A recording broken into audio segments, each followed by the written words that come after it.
No ar, Brasil ODS, um programa que mostra, divulga e debate o terceiro setor, dando voz à solidariedade e construindo a cidadania.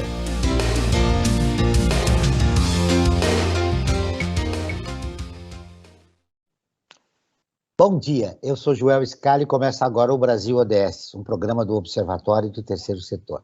No programa de hoje vamos falar sobre consumo e produção responsável. No atual ritmo, nós consumimos muito mais recursos naturais do que deveríamos. Nos próximos anos poderemos sofrer não só com a já temida falta de água, mas também com a falta de outros recursos, como alimentos, minerais, energia, etc. A Agenda 2030 da ONU estabelece como uma das metas reduzir substancialmente a geração de resíduos por meio da prevenção, redução, reciclagem e reuso. Para conversar sobre o assunto, nós recebemos o Clauber Leite, que é coordenador do Programa de Energia e Sustentabilidade do IDEC, o Instituto Brasileiro de Defesa do Consumidor. Ele é engenheiro ambiental e de segurança do trabalho. Ele atua no terceiro setor com temas relacionados à energia, resíduos e emissão de gases de efeito estufa. Ronaldo Stabile, economista, empresário e sócio fundador da REUB, da Reset Circular Store e do Instituto REUB de Inclusão Sociodigital. Ele é conselheiro do Sistema B Brasil. A co-apresentação do programa é de Frank Valverde, que também trará os destaques dos sites do Observatório do Terceiro Setor. Você vai conferir as notícias do mundo com Ana Paula Loureiro, direto de Nova York. Bom dia, Franklin. Bom dia, Joel, bom dia, Clauber, bom dia, Ronaldo, e você que está em sintonia com o Brasil ODS aqui na Brasil Atual. O destaque da semana, Franklin. Olha, o destaque que eu quero dar é sobre o Instagram. O Instagram realmente vetou duas postagens do Carlos Bolsonaro. Eu falo vetou, né? Saiu nos jornais aí, em algumas publicações, censura. Não trata de censura, trata-se de veto. Porque ele postou duas fake news sobre o ex-presidente Lula e o Instagram retirou isso do ar. Então não é censura. Censura é quando você tem uma notícia verdadeira e algum sistema acaba vetando a divulgação dessa notícia. No caso, não, censurando essa notícia. No caso, não, isso é veto, é retirar do ar de uma falsa notícia. E fica aqui o alerta, né? Ano que vem nós teremos eleições, a gente sabe como é que foi as últimas eleições gerais no Brasil, né? Fique muito atento com as notícias que circulam, que saem de certos grupos, principalmente certos grupos bolsonaristas. Elas são falsas e só desinformam a população brasileira. Então, esse é um alerta que eu quero fazer, um destaque importante. O Instagram já começou a agir contra essas notícias falsas, contra as fake news. Com essa iniciativa do Instagram, nós podemos imaginar a população que nós não teremos nos próximos anos, não só nas eleições, não? Uma redução significativa de fake news? Eu espero, né? Eu espero. Agora, eu acho que a principal atitude é as pessoas que recebem essas notícias falsas começar a duvidar, né? Isso é sempre que acontece. Certos grupos sempre só divulgam notícias falsas. Então, se você já recebeu alguma notícia de certas figuras, desconfie porque a possibilidade de ser uma fake news é muito grande. Tá aí, ouvinte, é esse destaque importante do Frank Valverde. Desconfiar das informações e buscar ter uma informação que você deseja de dois órgãos distintos, para que você possa concluir aí as suas opiniões a respeito da realidade brasileira. Bom dia, Glauber. Seja muito bem-vindo ao nosso programa. Dia. Muito obrigado pelo convite. A satisfação estar aqui falando em nome do IDEC, Franklin, Ronaldo, você, Joel, e a todos os nossos ouvintes aqui. É uma satisfação. Bom dia, Ronaldo. Seja bem-vindo novamente ao nosso programa. Obrigado, Joel. Cláudio, prazer estar contigo aqui. Franklin, ter esse espaço para falar um pouquinho aí desses ODS e de inclusão digital e redução das desigualdades aí. 1,3 bilhão de toneladas de comida são desperdiçadas todos os dias. 120 bilhões de dólares são perdidos todo ano com o uso de lâmpadas de alto consumo. E mais de 1 bilhão de pessoas ainda não têm acesso à água potável. Além disso, a produção global deve chegar a 9,6 bilhões de pessoas até 2050. Seriam necessários cerca de 3 planetas para prover os recursos naturais que sustentam os estilos de vida atuais. Bom, como substituir essa economia linear pela circular. Já não passou da hora, Glauber?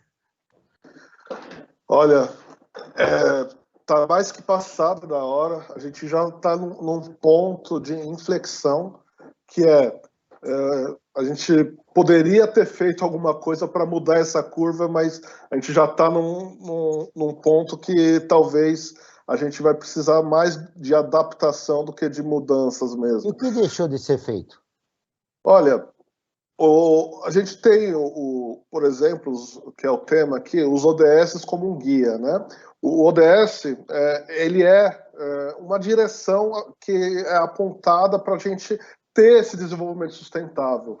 Mas a gente sabe que só ele não basta. Ele te dá um horizonte para onde temos que ir. Mas o que está acontecendo hoje, desde dos próprios objetivos do milênio, já te davam uma direção para onde a gente ir. E a gente não seguiu nada disso. Foi feito depois os próprios ODS, que também está dando essa direção, mas quando a gente vê na prática, ninguém está fazendo isso. Então, há algum tempo atrás, já era possível a gente tomar um rumo. Hoje, a gente já está nessa inflexão que vai ser necessária essa adaptação. Ronaldo, diante dessa realidade, com esses números que eu apresentei, como provocar um novo momento? Ouvindo você falar e o nosso amigo Cláudio, né? Quer dizer, quando eu volto isso para o nosso segmento de eletroeletrônico, ainda mais que vou entrar só na questão dos equipamentos da linha verde, né? Há 2 anos atrás, a gente falava em 1,7 milhões de toneladas de resíduo eletrônico descartados anualmente. Os últimos dados da ONU, do nosso PNUMA, e aí vai para as ODS, né? Nós estamos já para 2,1 milhões de toneladas, né? Dos quais 10% disso está na linha verde onde a gente atua, né? A solução, hoje, a nossa empresa e através do nosso instituto, a gente segue 8 ODS, né? Rigorosamente, né? E é um modelo econômico sustentável, ou seja, do resíduo, transformar isso em matéria-prima e aquilo que você consegue recondicionar, virar um novo de novo e estender a vida útil, né, Cláudio? Clauber, né, desculpa. Ou seja, alongar a vida útil, reduzir essa quantidade de resíduo. 80% nos nossos números, eu estou falando nós estamos chegando perto de 2.000 toneladas de recolhidos, né? E a gente consegue zerar essa conta, ou seja, vira tudo matéria-prima ou vira produto que vai ser reinserido. Então, eu acho que através de exemplos, né, através de modelo econômico sustentável, você prova que é possível fechar esse circuito, né? Que resíduo tem valor, né? E se você inverte essa curva, né, Cláudio, ou seja, essa tendência absurda que nós estamos indo, você começa a mudar esse paradigma, né? É isso, mais ou menos. A grande pergunta, Glauber, você atua no IDEC, que cuida da defesa do consumidor, é sensibilizar o cidadão comum. Como fazer isso, né? De que ele pode recolher no seu condomínio os resíduos sólidos, o chamado lixo, adequadamente. Como sensibilizar esse cidadão que está hoje voltado para o consumo e para o descarte sem nenhuma responsabilidade? Olha, João, por incrível que pareça, há já uma certa sensibilização de boa parte da sociedade. Muitas pessoas já fazem, por exemplo, a separação dos seus resíduos em casa. O que acontece é que ainda não há uma infraestrutura preparada para essa sensibilização. Eu digo isso porque, junto com o Instituto Polis, a gente fez uma pesquisa outro dia, dos resíduos que chegam nas cooperativas de catadores, né? E as pessoas separam de boa fé o resíduo que chega lá na cooperativa. O que acontece? mais da metade vira rejeito. Por quê? Porque não tem mercado, embora tenha lá um símbolo de reciclagem, que é aquele material seria reciclado, e a pessoa de boa fé separou e entregou na cooperativa, chega lá a virar resíduo. Por quê? Vira rejeito. Por quê? Porque aquilo não tem um mercado, não tem uma logística reversa daquele resíduo.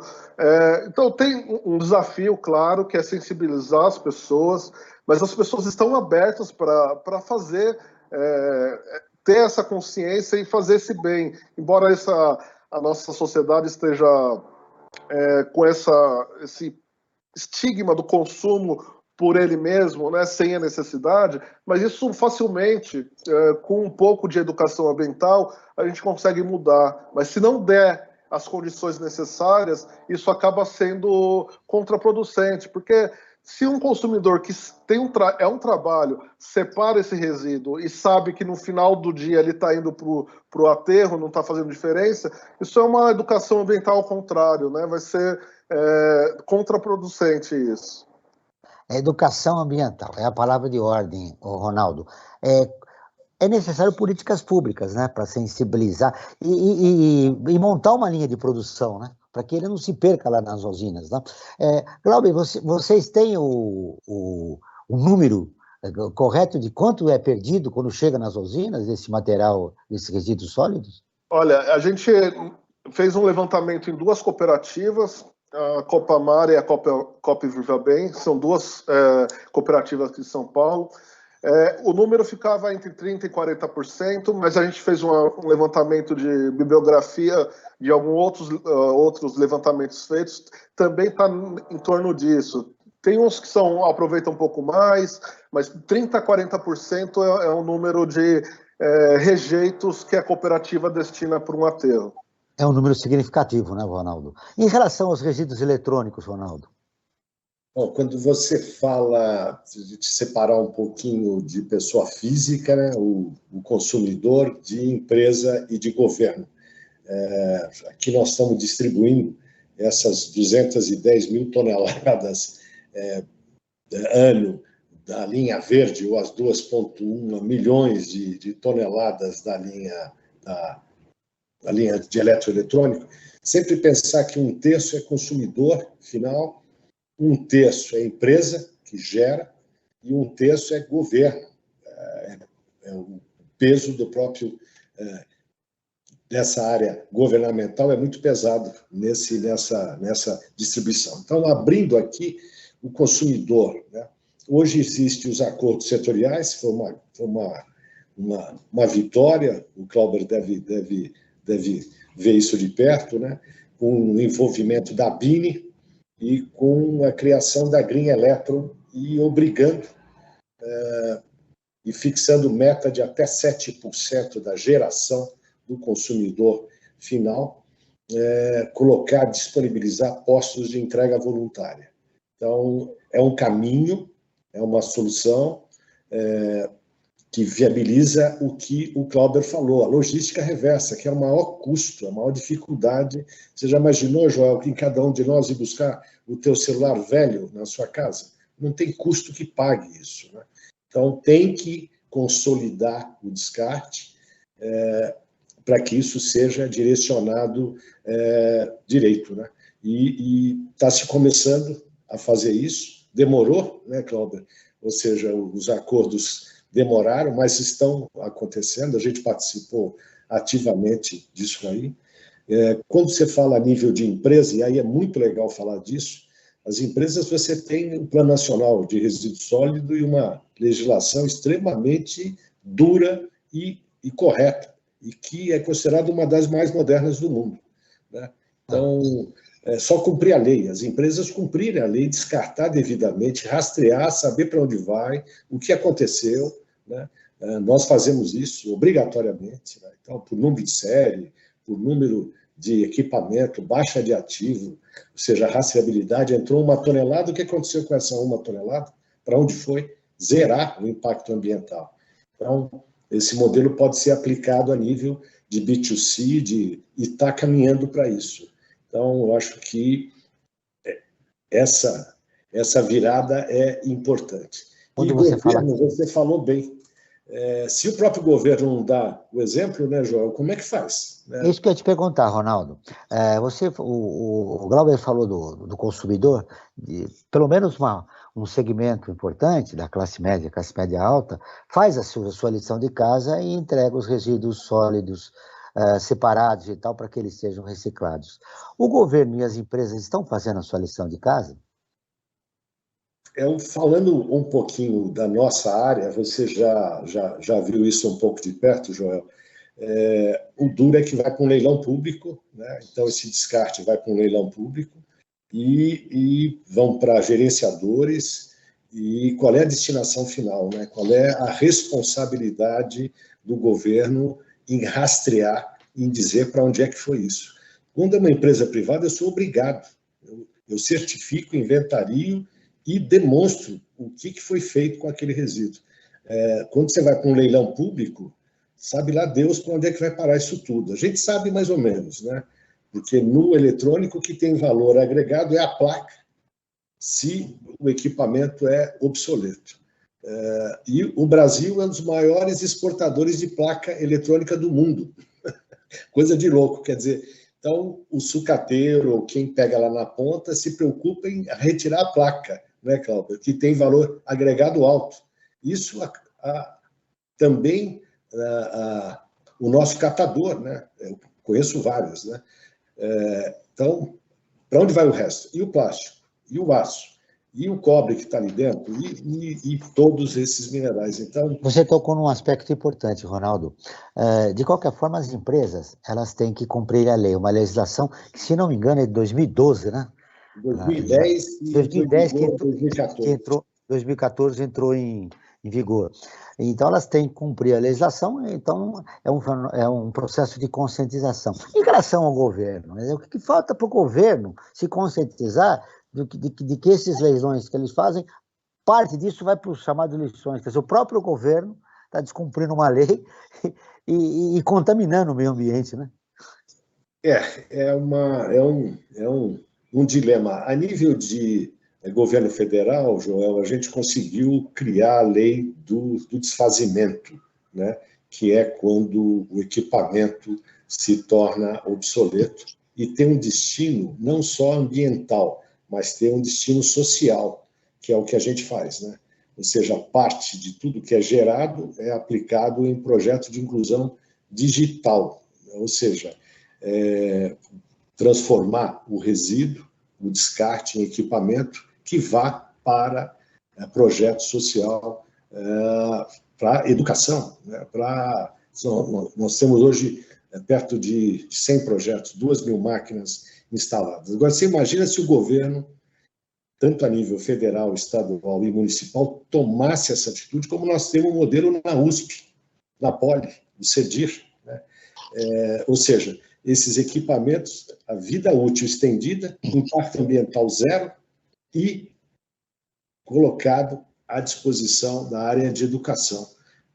Então, o que o governo tem que fazer é o que o IDEC faz e muito bem, é fiscalizar, é dizer, mostrar, orientar, reclamar, né, Cláudio? Bater na mesa, botar o microfone. Eu quero ouvir, viu, Ronaldo? Eu quero ouvir o Glauber, mas antes eu vou chamar a Rádio ONU, que é parceira de conteúdo do Observatório do Terceiro Setor, com a reportagem. COP26, não é blá, blá, blá, diz enviado sobre promessas de fundos para zero CO2. Ana Paula Loureiro, de Nova York, tem as informações. Na Conferência da ONU sobre Mudança Climática, a COP26, as atenções foram para o anúncio de 130 trilhões de dólares para alinhamento da Aliança Financeira de Glasgow para zero emissões líquidas, com metas do Acordo de Paris. As promessas feitas pelo grupo de cerca de 500 empresas de serviços financeiros globais correspondem a cerca de 40% dos ativos financeiros mundiais e incluem a limitação do aquecimento global em 1,5 graus Celsius. Nesta quinta-feira, as discussões da conferência darão foco para iniciativas de aceleração na transição global para energia limpa. A ONU News conversou com o enviado especial das Nações Unidas para Ação Climática e Finanças, na sequência da reunião com executivos do grupo que atua na mudança climática. Entre os integrantes estão banqueiros, seguradoras e investidores. Mark Carney disse aos delegados do evento financeiro que a mensagem central é que o dinheiro existe para a transição e que isso não é blá blá blá. O também ex-governador do Banco da Inglaterra considera as emissões líquidas zero como infraestrutura crítica do novo sistema financeiro, como uma questão de foco no cliente, indo até onde as emissões ocorrem para ajudar a reduzi-las. Da ONU News em Nova York, Ana Paula Loureiro. Continuamos com o Brasil ODS, um programa do Observatório do Terceiro Setor. Estamos falando sobre consumo e produção responsável com o Glauber Leite, que é engenheiro ambiental e coordenador do Programa de Energia e Sustentabilidade do IDEC. Ronaldo Stabile, que é economista, empresário B, sócio fundador da REUB, da Reserva Circular História e do Instituto REUB de Inclusão Sociodigital. Frank Valverde, você não vai falar blá blá blá, não, né? Não, eu tenho coisa muito mais importante para dizer do que blá, blá, blá. Eu tenho, então, por exemplo, vamos falar do programa Recitec, né? O programa Recitec, que é um programa bastante importante, que é uma parceria que nós, do Observatório Terceiro Setor, fizemos com a REURB, que é a recicladora urbana, e com a ABS, que é a Associação Brasileira de Empresas de Software, que resultou nesse programa, o Recitec. Por meio desse programa, empresas de todo o país terão acesso a um serviço gratuito de logística reversa, nos descartes de aparelhos de TI e telecomunicações. Os materiais em bom estado são recondicionados em equipamentos seminovos a serem destinados a institutos com projetos de inclusão digital escolhidos pelos doadores. Saiba mais no nosso portal Observatório 3setor.org.br, o 3 em numeral. Joel, eu quero aproveitar também, né, e acho que inserir, você a passar a bola aí para o Glauber, né, para responder a questão. Eu acho que pode fazer um pacote aí, inclusive até uma outra questão aí que eu quero colocar também aí. Vamos lá então, né? Vamos lá.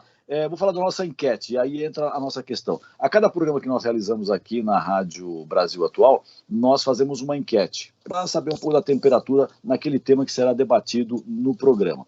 E para o programa de hoje, nós fizemos a seguinte questão na nossa enquete. Você trocou o uso de sacolas plásticas por ecobags? O que é ecobag? É a sacolinha reutilizável, seja de pano ou de outro material que você pode utilizá-la durante um bom tempo, né, que ela não é descartada automaticamente. E o resultado aqui, né, ainda precisa melhorar, né, precisa melhorar, as pessoas precisam ter um pouco mais de consciência. 48% disseram que sim, né? Ou seja, mais da metade ainda não está utilizando as ecobags do sacola. Sendo rigorosamente honesto com você, eu estou entre os 52%, Frank. Eu, digamos assim, que eu estou mais ou menos, né? Eu utilizo a sacola da ecobag, mas eu utilizo o saquinho também. E é isso que eu quero colocar uma discussão sobre os saquinhos, né? Por quê? O saquinho você não pode descartá-lo na natureza diretamente, né? Agora, se você reutilizar esses saquinhos, né, o impacto é muito menor. E essa questão que eu queria colocar tanto para o Glauber como para o Ronaldo, né? Essa reutilização do saquinho para lixo, por exemplo, né? Porque vamos supor que hoje, né, quando eu era garoto, e você também, Joel, né, você deve lembrar, acho que até o Ronaldo, o lixeiro passava, né, e eram latas, daquelas latas de óleo, né, o lixo ficava lá, o lixeiro despejava no caminhão, né, que era um problema para eles também, né, vamos reconhecer que era muito ruim para eles. Ele despejava a lata, jogava a lata na calçada e seguia para a próxima casa e assim ia, né, recolhendo o lixo. Com a utilização dos saquinhos, eliminou-se essa lata, né, de lixo. Um exemplo interessante, mas eu não me lembro disso não, viu, Frank? Não era disso, mas eu lembro, João. Eu era garotinho e as pessoas me perguntavam o que você queria ser quando cresceu. Eu dizia que queria ser lixeiro, porque eu ficava fascinado por aqueles homens que passavam e jogavam lixo nos caminhões, enfim. Mas com o saquinho, né, as pessoas colocam nos saquinhos e vai. E as pessoas falam, vamos eliminar todos os saquinhos. Aí eu falo, tudo bem, como é que faz para a coleta do lixo? O problema não está em você, né? Está no você descartar o saquinho inteiro na natureza. Agora, quando você reutiliza, acho que o impacto é outro. Eu gostei do comentário, né? Você complementando a questão que ficou suspensa para o Glauber, e depois, tanto ele como o Ronaldo comentassem um pouco essa questão da reutilização dos saquinhos plásticos para a coleta de lixo. Glauber. Olha, é bem interessante, Franklin, essa sua visão. Eu também não vivi essa... É tudo que eu nem incluí você. Esse sistema de coleta. Mas, e fazendo um gancho também com o que foi falado ali da própria COP26, o quanto o mundo tem avançado para uma descarbonização, e o que acontece no Brasil, infelizmente agora a gente tem um colega que fala, a gente está na vanguarda do atraso, a gente está indo na contramão do que o mundo está indo. O mundo está falando em fechar a usina de carvão e aqui a gente está falando em subsidiar carvão sustentável. Não é mais um desgoverno, ele está na contramão e fazendo ao contrário. Isso é um pouco reflete aqui na tua pergunta também, porque a gente vê em países como a Alemanha, em cidades como São Francisco, que o sistema de coleta é exatamente esse, é uma lata na frente da casa das pessoas, né, um recipiente com diferentes tipos ali, não tantos como a gente vê aqui no Brasil 7, mas com 3 tipos ali de resíduos que as pessoas colocam ali e não utilizam sacos. Mas daí volta naquilo que eu tinha falado anteriormente. Não adianta você fazer uma mudança que comece ali na ponta. Você tem que dar a garantia para o cidadão que aquilo vai ter um fim. Então não adianta você simplesmente tirar a sacolinha ali das pessoas, que era um exagero mesmo, a gente usava muito isso, mas e não dá nenhuma opção para ele. O que ele faz com o resíduo dele? Ele vai começar a comprar saco de lixo, vai ter outras alternativas se o sistema, se a estrutura não te der a opção. Pois não. E vai colocar o plástico também, né? Vai colocar plástico, daí você não tá resolvendo o problema, você está só transferindo, né? Então a gente precisa de soluções estruturantes. A gente só age na conjectura, tá sobrando sacolinha ali no aterro, nos rios, tal. Vamos resolver esse problema, mas não pensa de uma forma mais global. O porquê isso está acontecendo e qual a opção que o cidadão tem, né? Ronaldo. Pegando o gancho do nosso amigo Clauber aqui e falando um pouquinho da COP. Hoje, por exemplo, eu sou uma empresa B certificada e agora sendo recertificada pela segunda vez, uma empresa Best for the World. Quer dizer, tem a sua pontuação altíssima e não sou uma empresa grande, sou uma empresa média pequena do lado de uma Natura, que é uma empresa gigante, né? Todas as empresas B, a maioria pelo menos, acho que 95%, assinaram o compromisso Net Zero 2030. Então, nessa minha recertificação agora, né, é checado se eu estou caminhando para o Net Zero 2030. Se eu não tiver, não atinjo pontuação, não sou certificado novamente, né? Então, são 230 empresas no Brasil, 4.200 empresas no mundo e em 70 países. Então, tem iniciativas, né, Clauber, que são fantásticas. Essa, por exemplo, é rigorosíssima, né? Então, COP. A questão do saquinho. Eu acho que é uma loucura, porque o nosso amigo Franklin falou bem. Você entra num supermercado, você vai pegar o tomate ou a fruta, põe num saquinho para depois botar num outro saquinho para trazer 2 saquinhos para casa. Quer dizer, é uma loucura, né? Eu uso o meu eco bag, que aliás um deles eu trouxe de Portugal para mostrar. Vou no supermercado, pego as minhas frutas ou a minha verdura sem saquinho nem nada, coloco lá dentro e trago para casa. Então, aqui na minha casa é proibido, não entra saquinho, hipótese nenhuma. Zero. Net zero em casa, primeiro. Como é que eu faço o descarte? Aí sim, o Cláudio... É importante divulgar para as pessoas. Cara, se você não toma atitude, né, eu vou emendar esse final, que se você não tem a destinação direito, você não sabe como dispor desse resíduo. Eu tenho 3. É caixa de papelão, viu, gente? Um é o lixo reciclável, então as embalagens, etc. O outro é o famoso papel higiênico, mods, etc. E o outro é o orgânico. Eu tenho uma composteira aqui em casa, com minhoca. Meu lixo orgânico é 0. Eu não tenho lixo orgânico, né? Aí, para onde vai o adubo que gera? Eu levo para Jacareí, para o interior, e dou para o pessoal que planta ali, tem um cinturão verde, e a gente manda para eles, né? Mas eu estou fazendo essa logística. Você imagina, Cláudio, fazer isso tudo? É loucura, né? Se não criar, né? Eu tenho a solução, sim, eu acho que eu tenho a solução. O setor, basta você entrar ali na Associação Brasileira das Empresas de Limpeza Pública, né? Faturaram o ano passado 27, 28 bilhões de reais. Né? E isso com aterro sanitário, ou seja, será possível que não dá para mudar esse modelo? Né? Lógico que dá. Né? 2, essa questão das latas, né? do latão. Né? Eu passei 35 anos, há 40 anos, produzindo tambor de aço e bombona de polietileno. Então, Franklin, eu vendia bastante, viu, cara, para botar lixo, tá? E era o lixo que era jogado lá dentro do caminhão. Né? Em Portugal, vocês citaram 2, meu irmão praticamente está lá há anos, né? Não tem saco, é aquilo que vocês falaram.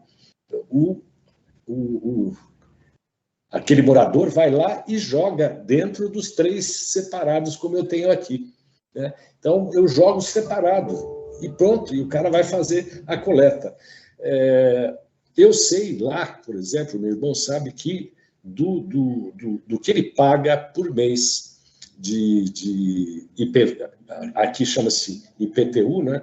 Quanto de dinheiro eu estou pagando para a coleta de resíduo sólido, para onde está indo esse dinheiro, e aquela empresa que está fazendo a coleta tem que prestar conta do que ele fez. Né? Então, é uma mudança de cultura. Dinheiro tem para isso. Essa mudança cultural que o Ronaldo está se referindo, Glauber, é fundamental para a gente viver um novo momento no país. Mas vamos olhar agora para a população de baixa renda, que mora em moradias coletivas, em favelas, né? Ou seja, tem uma habitação precária, um modo de vida precário. Como sensibilizar essas pessoas? O que seria necessário? Políticas públicas?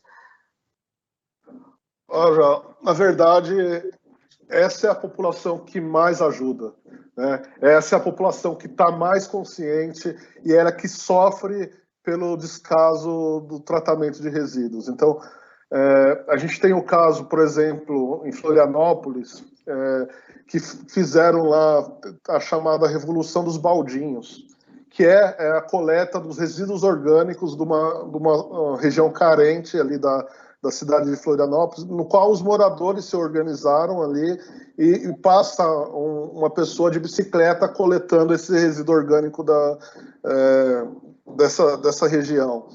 Aqui em São Paulo a gente também vê outros casos também com cooperativas. Então a gente precisa eliminar um pouco essa visão que essa população não ajuda. Acho que o problema maior assim, seria mesmo a classe média mudar o pensamento e parar de consumir tanto e esse consumo desenfreado. Claro, essa população de baixa renda precisa de muito mais suporte do que, por exemplo, uma classe média, mas eles estão muito mais abertos a essa mudança porque eles estão sofrendo ali mais no dia a dia com esse descaso.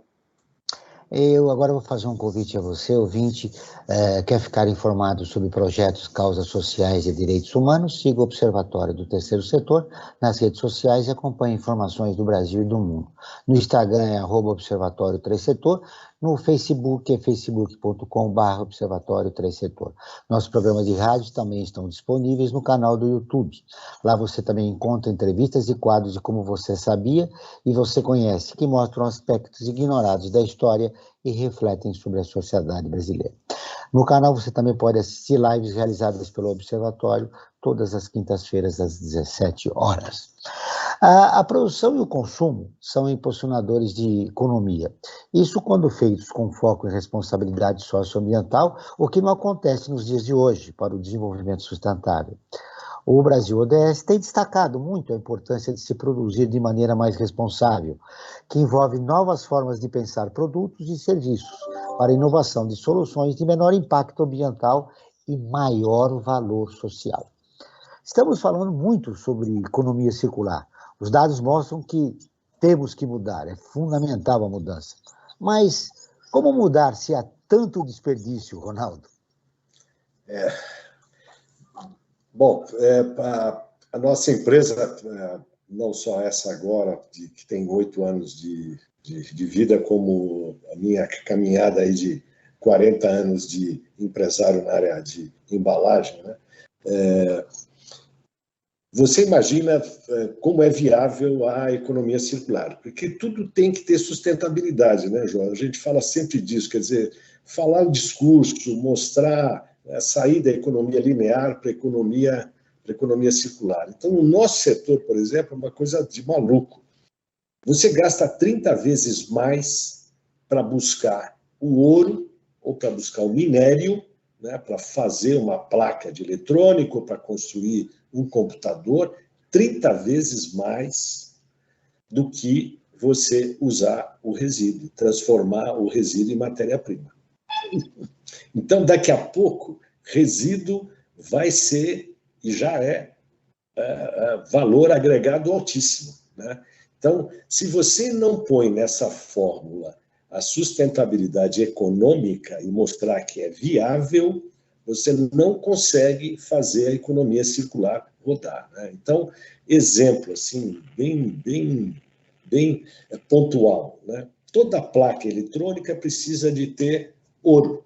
É o famoso condutor inacreditável e é necessário. Então, na placa, no teu celularzinho, em tudo, o contato é ouro, né? Você imagina imagina Brumadinho, imagina Mariana, né? Eu visitei usinas e visitei mineradoras, né? Aquele buraco imenso, né? Você inverter a curva, né? Então, extrair o minério, produzir essa matéria-prima, virar material que vai virar uma geladeira, que vai virar um computador, por exemplo, né? E descartar. A pilha subindo aqui e o buraco descendo aqui.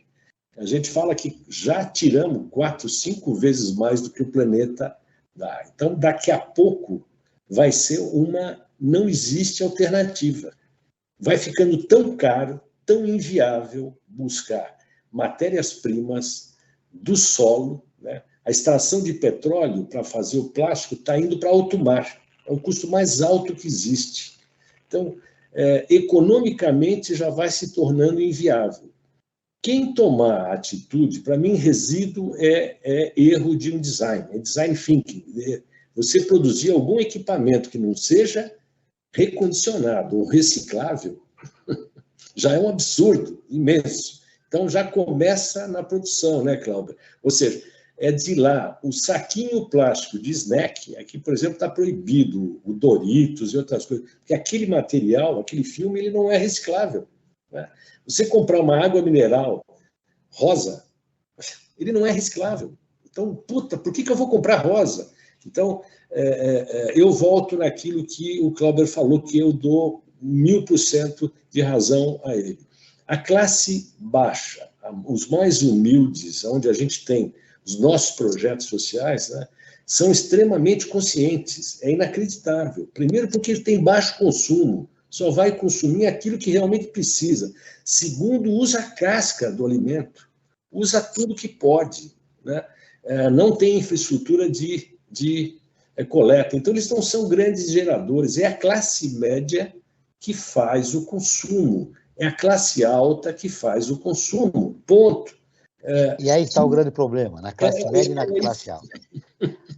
Glauber, quero te ouvir. Como acabar com esse desperdício?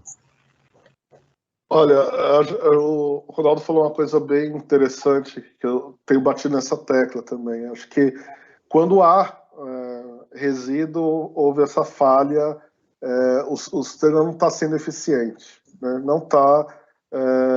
Quem pensou em colocar um novo produto e está gerando resíduos é uma ineficiência no sistema. E o que acontece? Essa ineficiência acaba sendo uma externalidade negativa e é um custo que fica para o sistema, que fica para a prefeitura, que vai lá coletar aquele resíduo. É um custo que volta fica... Para nós, né? Volta para nós, Cláudio. Volta para a gente. E o custo não fica daquela pessoa que consumiu exclusivamente. Então, se meu vizinho bebeu, sei lá, 20 caixas de cerveja e destinou incorretamente aquilo, e a prefeitura foi lá e coletou aquilo, o custo que ele teve com a coleta hoje, aqui no Brasil, é o mesmo que eu tive e que ele teve. Se eu economizei e ele não, foi o mesmo. Aquele custo não está incorporado no produto dele, né? Então, mas isso, de novo, é estrutura. Eu não vou falar para o meu vizinho parar de consumir, não é isso, mas a gente precisa refletir que há externalidades que tá onerando o sistema, está onerando os custos gerais e prejudicando o meio ambiente. Quando provocando uma crise ambiental, né? Exato, como é um descarte irregular, tem essa crise ambiental, tem rios poluídos, que de alguma forma ou outra, depois, hoje talvez a gente não esteja pagando, mas daqui a algum tempo alguém vai pagar por isso, né? As futuras gerações estão ficando com esse custo. Agora vamos ouvir as notícias de destaque do site do Observatório do Terceiro Setor. É com você, Franklin. Perfeitamente, Joel. Nós vamos aqui dar alguns destaques do nosso site. Nosso site, convido a todos para visitarem, que é observatório3setor.org.br. E lá nós vamos encontrar inúmeras matérias importantes que falam sobre o terceiro setor e sobre até o tema que nós estamos tratando hoje, questão de consumo, enfim.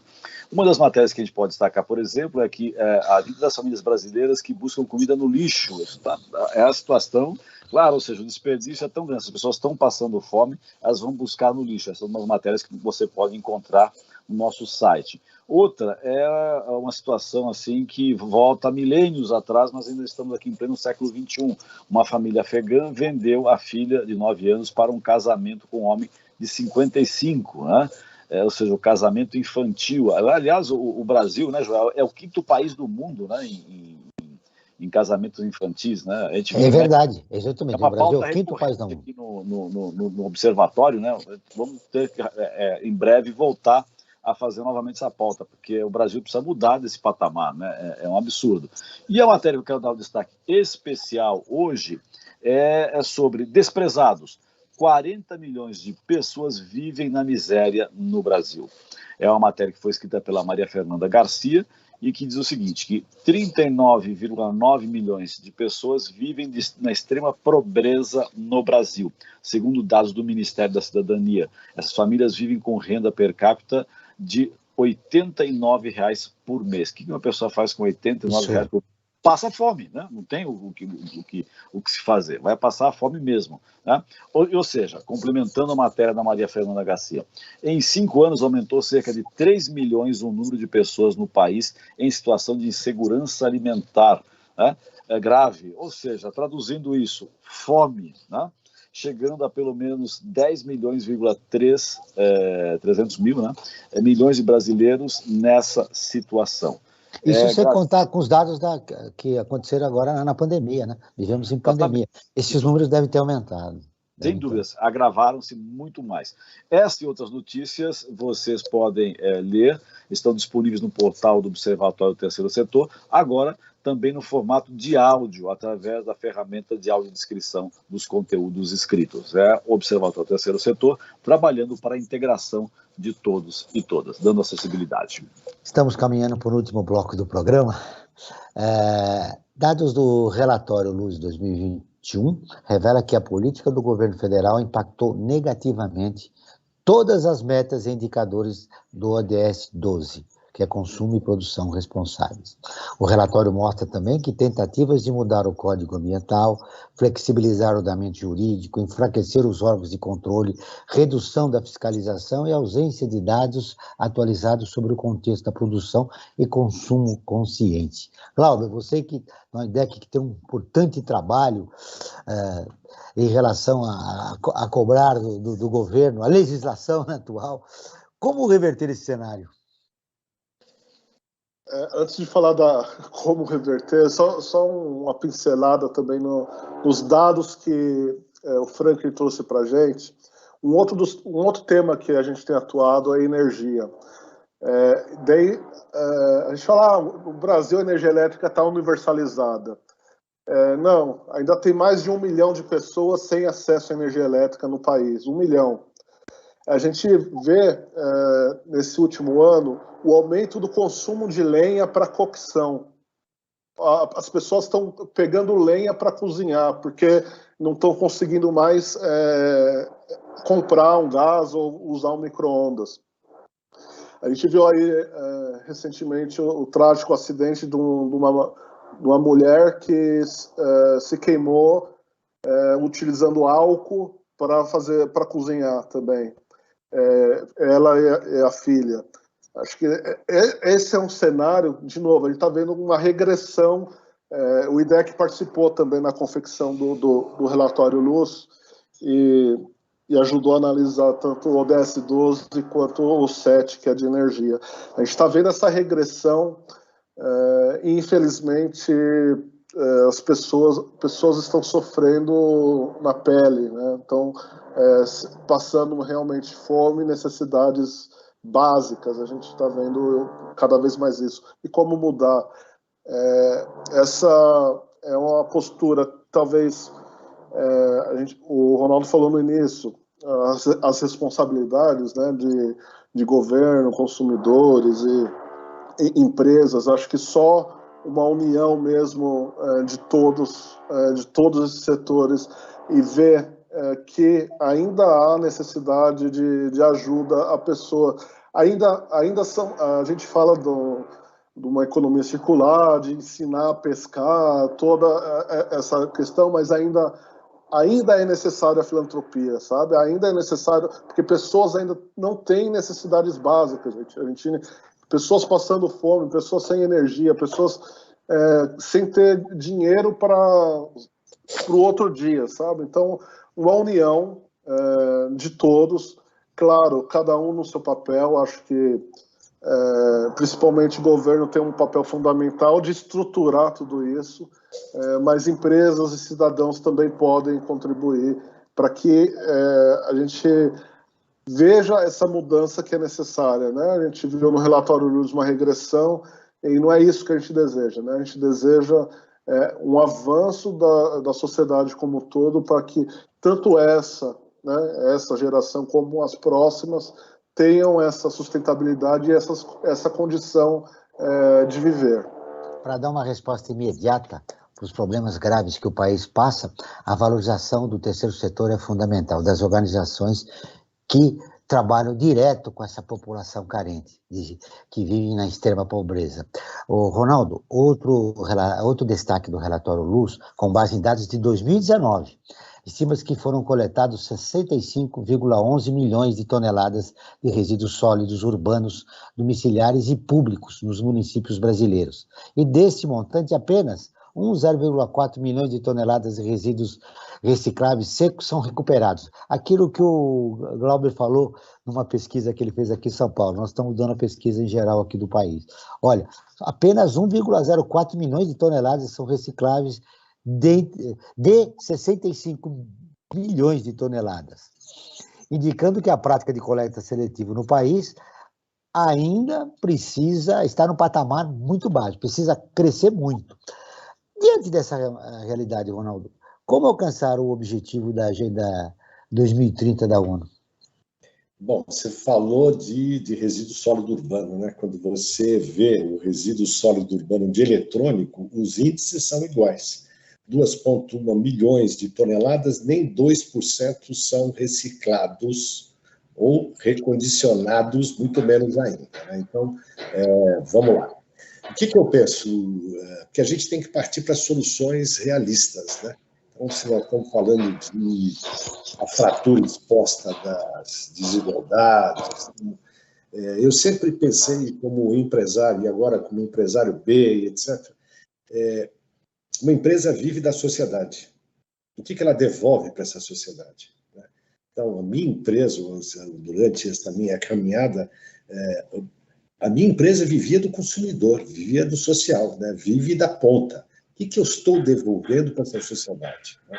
Então, dentro disso, a gente tem feito iniciativas, né, Joel, juntos, né, do descarte, do impacto ambiental, virar inclusão social e virar renda. Porque você dá educação, é básico, isso é fundamental. Então, você formar hoje um jovem, como a gente forma 12 mil por ano, em hardware e software, né, de graça, e na outra ponta, dando renda e empregabilidade, você muda esse círculo horroroso. Ou seja, você está, através da educação, indo para a ponta de empregabilidade. Quando você põe uma ABS, Associação Brasileira de Empresas de Software, contratando esses jovens, então, você fechou o ciclo de educação e renda.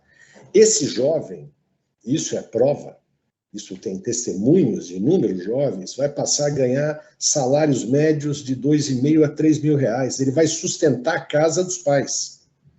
Ou seja, então, como que do ambiental você consegue zerar o impacto ambiental, trazer para o social?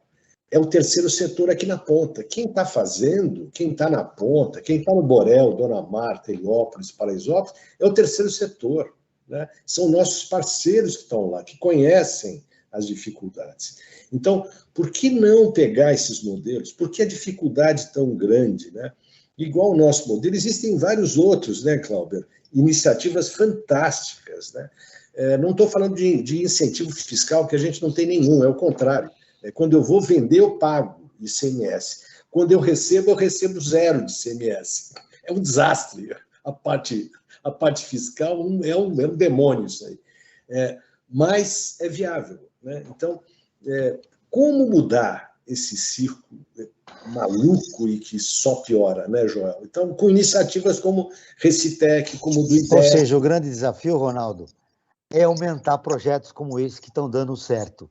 Sim. Sobretudo que para uma sociedade que está fragilizada diante de uma pandemia que já matou mais de 600 mil pessoas. Frank, seu destaque final. Perfeito, João. O programa de hoje falou de consumo e produção responsáveis. Né? Isso só mudará quando nós tivermos a consciência de que tem que começar o consumo e a produção responsável por cada um de nós. Não adianta querer fazer diferente. Todo mundo tem responsabilidade nisso. Glauber, para fechar o nosso programa, 30 segundos, o que mais importante você gostaria de deixar registrado a respeito do que nós conversamos aqui? Acho que pensar na estrutura como um todo, acho que é importante. A gente precisa ter uma visão holística e entender o problema como um todo, não ficar... sempre como a gente fica apagando incêndios, precisa de uma ação mais estruturante, apoiar, sim, empresas que fazem, como a do Ronaldo, que fazem essa diferença. Se há maneiras de facilitar ainda mais isso, acho que tem que ser buscado. E, por fim, como você mesmo disse, Joel, o terceiro setor tem um papel importante aqui. As organizações da sociedade civil têm vivido de perto esses problemas e, às vezes, têm uma visão e uma resposta mais pronta para alguns problemas. E a dificuldade dessas organizações de estar trabalhando hoje também precisa ser vista e dado mais instrumentos para que a gente mais possa... apoio a essas organizações que estão desenvolvendo projetos sociais. Realmente. E o Glauber registrou também uma visão holística da nossa sociedade com seus problemas e suas desigualdades. Ronaldo, 30 segundos para suas considerações finais. Joel, eu assistindo, né, o que se passou nesses 2 anos, né, vendo a minha filha, que tem 16 anos, tendo todas as oportunidades de estudar, né, e vendo o que eu vi na ponta, né, 4 milhões de jovens excluídos da educação por não ter internet, não ter dinheiro para pagar internet, nem usar o celular, não tem computador, a escola pública não tem. Quer dizer, quando você vê essa aflição, eu vejo essa aflição no meu dia a dia, né? E que tem soluções, né? Pedir para o IDEC participar disso, sem dúvida, IBAMA está em cima, CETESB está em cima, e criar modelos que sejam sustentáveis, né? Porque senão o discurso, a gente volta para o que o Franklin falou, o blá, blá, blá. Tem que ir para modelo que seja sustentável. Criar-se modelos sustentáveis, uma das soluções para resolver os nossos problemas aqui do nosso país. O Brasil ODS está terminando, eu agradeço a presença do engenheiro Cláudio Leite, que é coordenador do Programa de Energia e Sustentabilidade do IDEC, do economista e empresário B, sócio fundador da REUB, Ronaldo Stabile. Esse programa foi produzido pela equipe do Observatório do Terceiro Setor. Na próxima terça-feira, às 9 horas, acompanhe nosso programa Brasil Cidadão, com assuntos importantes da atualidade. E ficamos por aqui, sempre na luta por uma sociedade mais justa, solidária, sustentável e tolerante. Até o próximo programa.